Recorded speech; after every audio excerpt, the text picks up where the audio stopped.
दिया है और एक बात कही कि महाराज जैसे लिए जा रहे हो वैसे ही मुझे वापस करना। तब विश्वामित्र जी ने कहा महाराज चिंता न करो, दो लिए जा रहे हैं और वापस जा रहे हैं। इशारा किया है, संकेत किया है। महाराज आज इस प्रकार से राम लक्ष्मण को दे दिया है।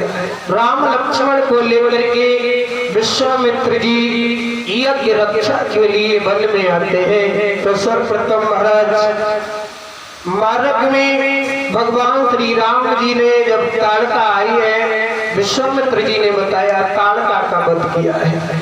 अब यहाँ लोग ये कहते हैं कि इनको कहते हैं मर्यादा पुरुषोत्तम राम।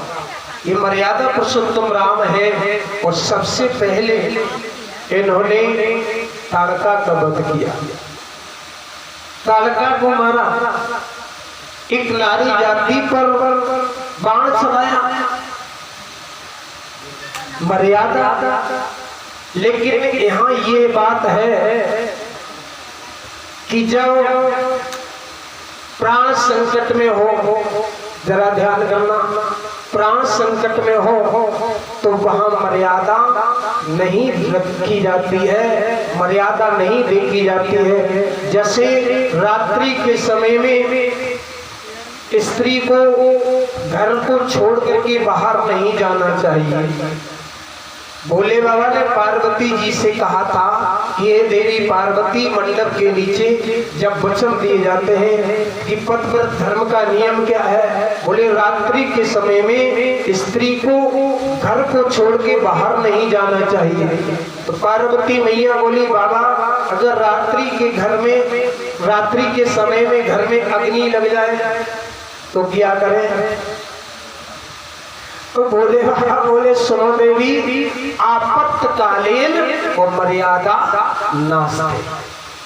प्राण संकट में आपत्कालीन है तो फिर मर्यादा नष्ट भी कर दो तो कोई दोष नहीं होता है।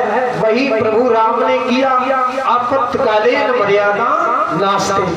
ताड़का का वध किया है। आगे बढ़े हैं महाराज इधर जो है भगवान यज्ञ की रक्षा के लिए तत्पर हुए हैं, गुरु की सेवा में है। कहा कि जाओ आप निर्भय यज्ञ करो तुम जाई। गुरु विश्वामित्र जी को समझाया है और स्वयं रक्षा के लिए खड़े हो जाते हैं। बड़े बड़े राक्षस स्वभाव इत्यादि सेना लेकर के आते हैं। भगवान और सभी राक्षसों का वध कर देते हैं। मारीच भी आता है, मारीच को ऐसा बाण मारा है जो जाकर के सागर के तीर गिरा है। मारीच भी समझ गया है। इस प्रकार से भगवान ने निशाचरों का वध किया और विश्वामित्र जी के यज्ञ की रक्षा किया। यहाँ विश्वामित्र जी की यज्ञ की रक्षा होती है, वहीं निवास करते हैं। और वहाँ क्या हुआ है आइए अब यहाँ से हटे थोड़ी जनकपुरी की तरफ चल रहे हैं। महाराज एक समय की बात